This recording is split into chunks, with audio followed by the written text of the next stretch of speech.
Hi, I'm Steve G. Jones, clinical hypnotherapist, and I want to tell you a little bit about myself before we get started.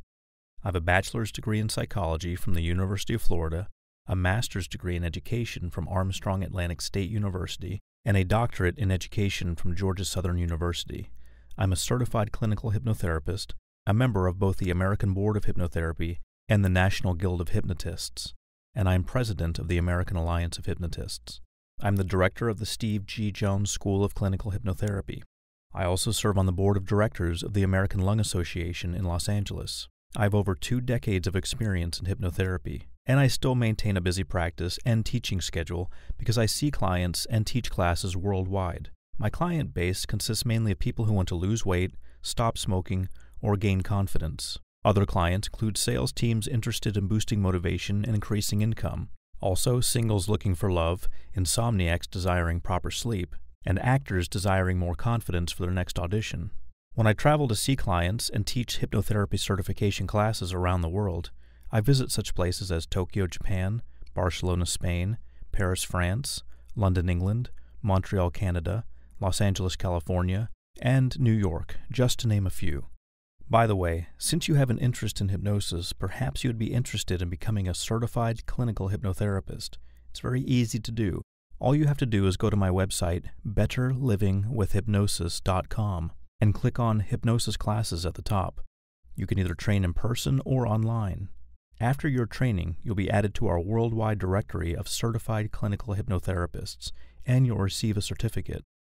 I was fortunate for many years to have my office in Beverly Hills, California, where I worked with such wonderful people as Tom Mankiewicz, the writer of Superman, Geraldine Saunders, the writer of The Love Boat, and many other celebrities. I have been interviewed on CNN, Fox News, and appeared on True TV, in addition to having my own hypnosis TV show. With my over 20 years of experience, I'm happy to share with you techniques that I've both developed and learned, which can help you improve your life. I encourage you to visit my website, betterlivingwithhypnosis.com. There you will find my life's work, 22 books on hypnotherapy, over 3,000 hypnosis recordings available as downloadable MP3s or CDs, and these recordings will program your mind to achieve goals in such areas as weight loss, motivation, and stopping smoking. I also have audiobooks, such as this one, where I'm talking with you and sharing with you in a very dynamic way techniques that you can use to improve your life and the way you do things. The reason I'm telling you all of this is not to impress you, but to impress upon you that I, your teacher, am very capable and I know what I'm talking about. I'm also very happy for the opportunity to share this information with you, so rest assured that you're in good hands, and let's have some fun as we now expand your knowledge. I wish you well in all of your endeavors, and please be sure to visit my website, betterlivingwithhypnosis.com.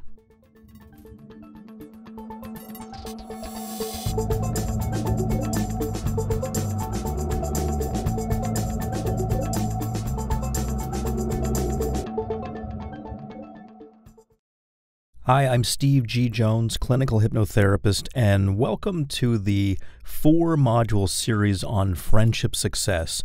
You know, we learn many important social skills as we grow up, but we are often left to our own devices when it comes to learning how to make friends. True friendships require work and maintenance, but our friends are very often the most important people in our lives. So while it's important to always be open to new opportunities to meet new people whenever possible, it's equally important to learn what it takes to maintain those friendships with those people who have been around for quite a while. Your friendships are your safety net when you're in danger, and they're your support system when you're growing and improving your life. Learning to appreciate what your friends can do for you and what you can do for them is a skill that will greatly improve the quality of your life, and it will increase your level of happiness in a way that few other things in life can offer. So let's take a look at friendships in general. We realize that friendships are very important in our society. Whether they're for a personal or professional reason, it is important to have people you can turn to. Having a wide circle of friends is like having a safety net in case something goes wrong. Even in the animal kingdom, friendships exist. Friends that care about you and that you care about are as important for your well-being as having a close network of family ties. Friendships are an essential part of social development. Making connections is how people get ahead in life. Scientists believe that social issues such as divorce, poverty, and homelessness are caused by friendships, or rather lack thereof. Very often, when people feel as though they have no one to turn to, they stay in an unhappy situation. With no other option, someone would feel that they would rather stay in their situation than be completely alone. Having friends with examples of happy and fulfilling lifestyles is encouraging when someone is experiencing a hard time. It helps people feel less alienated. Friendships, and not just relationships, are an important part of healthy living. Friendships are essential to learning how to relate to people and maintaining healthy social ties. Friendships can make you feel as though you have another family that understands you more than your relatives understand you sometimes. Your family of friends is empathetic and understands when your real family may not. So how important is a friendship? According to studies, friendships have a significant effect on your lifestyle. If your best friend eats healthily, for example, you are 5 times more likely to have a healthy diet yourself. Peer pressure works both ways. If you surround yourself with people who are active, motivated, and happy, it is very likely that these characteristics will encourage you towards self-improvement. Married people say friendship is more than 5 times as important as physical intimacy within marriage. Those who say they have no real friends at work have only a 1 in 12 chance of feeling engaged in their job. Conversely, if you have a best friend at work, you are 7 times more likely to feel engaged in your job. Perhaps you can relate to some of these concepts. I remember in a business sense, when I had first moved to Los Angeles, it was in the year 2000, and I had to establish my hypnotherapy practice there, and I had to make new friends and so forth. And I was there for about a year or two before I joined a networking group which would put me in touch with other business professionals and other healthcare professionals who were interested in helping people. So it was a networking group of people who were interested in helping people and interested in expanding their businesses. Well, I want to tell you that until I joined that group, I had a completely different approach to practicing hypnotherapy in Los Angeles. When I first arrived there, I had established an office which was actually renting space from another hypnotherapist. So this hypnotherapist would rent out rooms that hypnotherapists like myself could use when they had a client. So it was actually a very low-risk situation for me because when I had a client, I could pay for that time and use that room. When I didn't have a client, I didn't have this rent looming over my head. Well, I enjoyed that for about a year, and I had a fair amount of clients, but then I joined a networking group of about 30 people, and this was in the city of Santa Monica, so I had to travel to Santa Monica.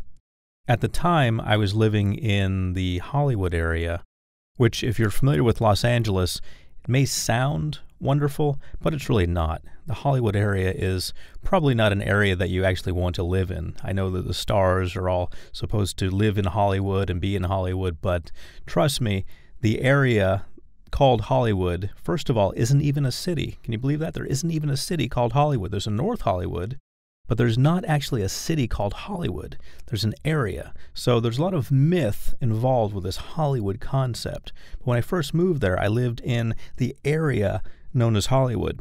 It's not the greatest area. It's not a terrible area, but it's not the greatest area.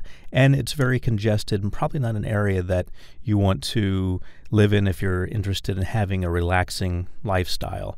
And certainly no celebrities live in Hollywood. So sorry to explode that myth for you, but celebrities do not live in Hollywood. Actually, in the area known as Hollywood, very little happens these days. A lot of it happens outside of that area. So there I was, in this area, in Hollywood, and I thought that was a wonderful place to be because it has a certain sound to it. Yes, I live in Hollywood. And my office was right around that area as well. So there I was, living in an area that I thought had a great sound to it, and I wasn't too happy, and because of the congestion and so forth. And my office was this office that I rented, and I used every now and then when I needed it. Otherwise, I wasn't obligated to it. And I thought everything was going fine until I got some new friends. until I joined this networking group of about 30 people who met in Santa Monica, which is a much nicer place than Hollywood, by the way. And I started going there once a week. I think it was Tuesday mornings at 7 a.m. I had to be there, and the meetings would last about an hour. Well, I thought I was just joining a networking group where I was going to learn how to expand my business. What I didn't realize is that I was going to form friendships that would last a lifetime. To this day, I still maintain friendships with almost all of those people in that group. Almost all 30 of them are still my friends, and I'm still doing business with them on some level. And those I'm not doing business with anymore, the only reason is because I moved out of the Los Angeles area altogether. But the dentist in the group became my dentist. The mortgage person in the group became my mortgage person. The acupuncturist in the group became a person that I referred clients to, and he referred clients to me, and so forth. I formed business relationships and personal relationships with every one of those people because we were all of the same mindset. Well, something else fascinating happened, and I want to share this story with you because I want you to understand how important it is to have the right kind of friends. Now, there is no right or wrong kind of friend in reality. If we look at it objectively, there is no right or wrong. There are only those friends who will help you achieve what you want and those friends who will take away from helping you achieve what you want. Let's face it, we can get in with the wrong crowd. But I want to demonstrate for you through my story just how powerful it can be to get in with the right crowd. The right crowd is the crowd that's going in a direction that you want to go in. Now, if you don't want to expand your business or you don't want to have more clients or anything like that, that's fine, and I respect that. Perhaps you want to have more leisure time, in which case you would join a group of friends who know how to have leisure time. Maybe they're good at surfing or skateboarding or whatever it may be, and that's wonderful also. Or you can have different groups of friends, but make sure that the friends you have are helping you get to where you want to be, or helping you solidify where you already are if you are where you want to be.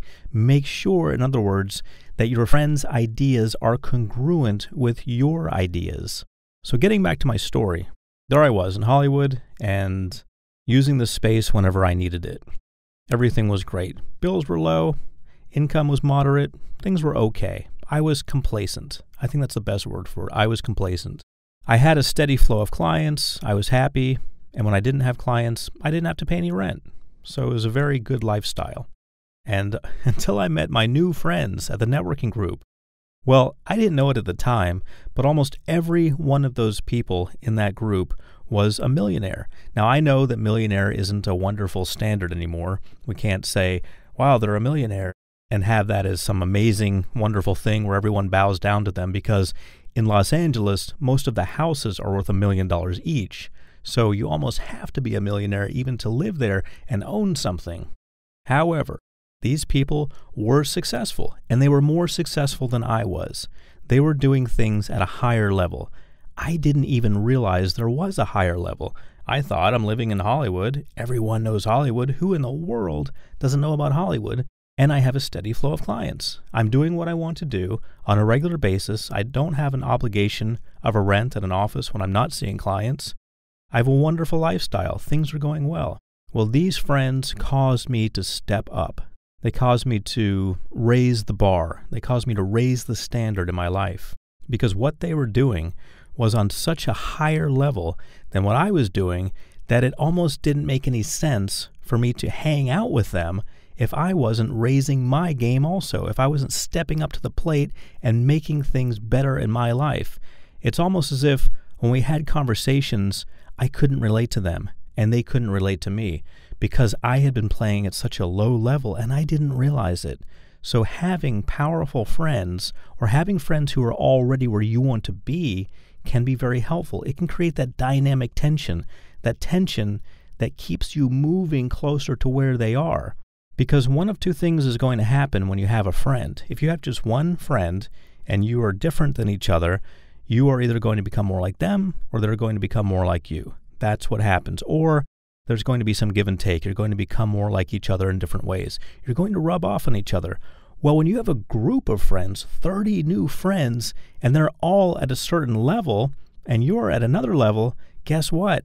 It acts like a planet. with a gravitational system pulling a moon toward it, keeping that moon locked in orbit around it. I was the moon locked in orbit around this planet of 30 powerful people.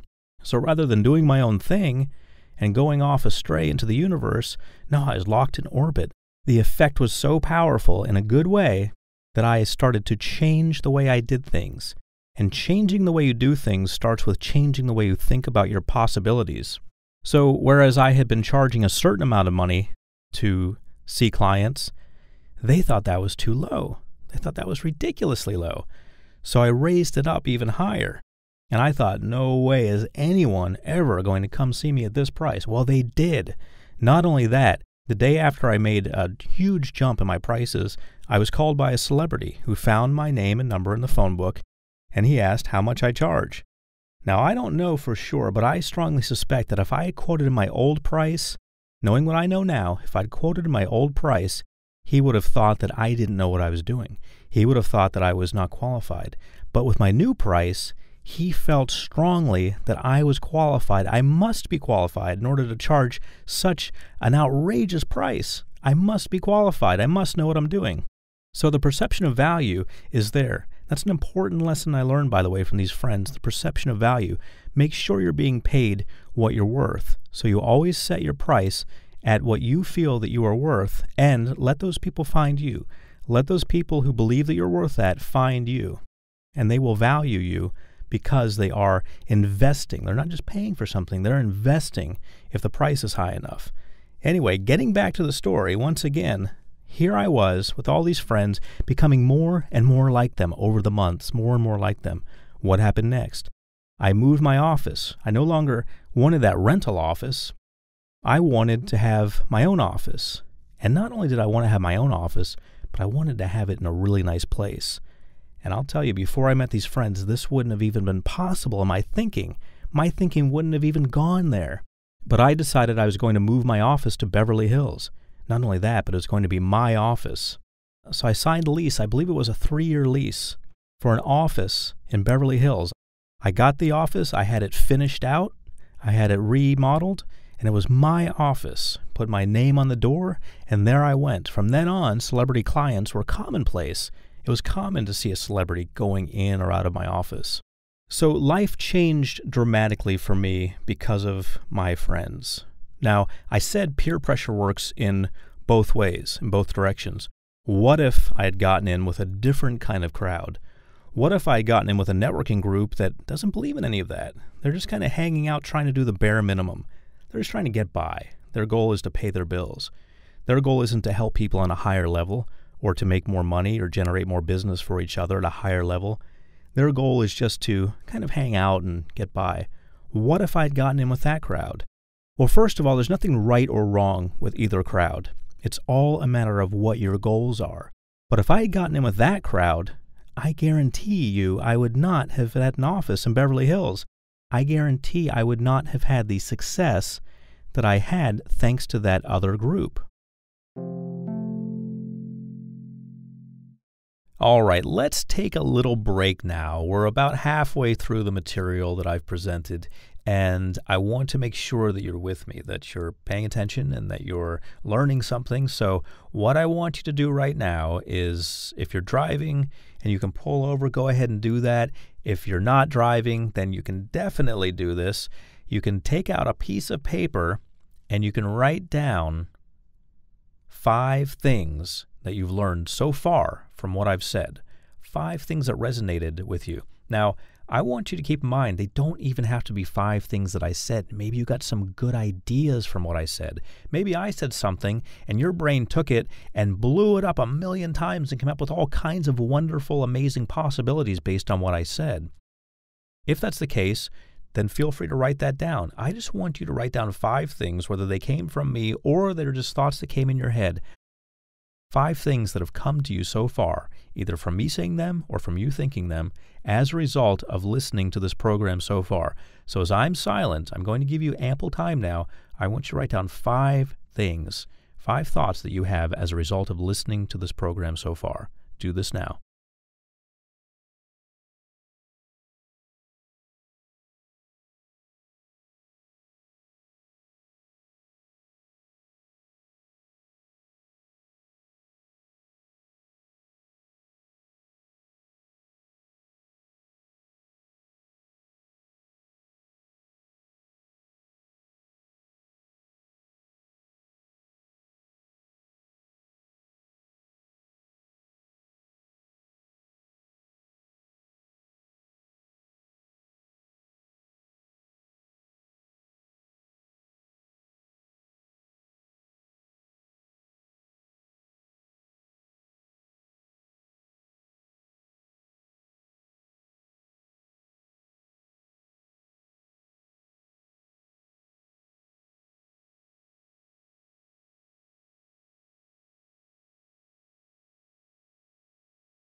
Okay, do you have your 5 things? If not, go ahead and finish them up. 5 things, write them down. So I'm going to move forward now. Let's take those 5 things that you have written down, and I want you to elaborate on them. For example, if you have an insight number 1, that's I should change blank about myself, whatever it may be, I want you to elaborate on that. Whatever you've written down for point number 1, something that's come to you during listening to this program, I want you to elaborate on that now as I'm silent.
Good. And now I want you to take point number 2 and elaborate on that. What was the second point that you wrote down, and how can you enhance this idea? I want you to make it real for yourself because I want you to have, after you finish this program, something you can use. So on point number 2, elaborate on it. Consider what you wrote down as point number 2, the foundation. Now build a house on it. Go ahead and write down something now as I'm silent.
Good. Now you're getting some momentum. Now for point 3. Point number 3 that you wrote down, something that came to you as you listened to this program, I want you to elaborate on point number 3 as I'm silent.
Good. Now take point number 4, the fourth point that you wrote down, something that came to you while you're listening to this program. I want you to elaborate on point number 4 as I'm silent.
Great.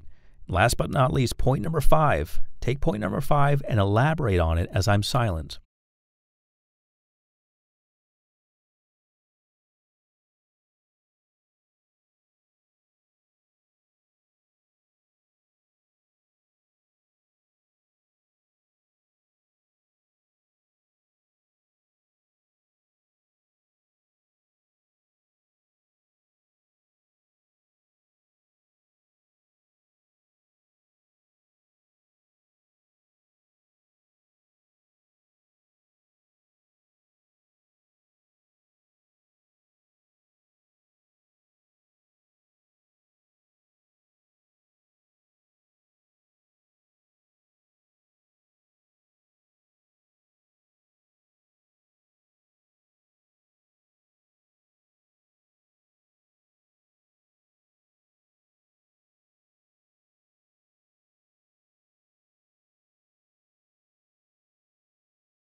Good. So now you have something that you can take with you after this program. You have those 5 points that you elaborated on, and you can use them after this program's over.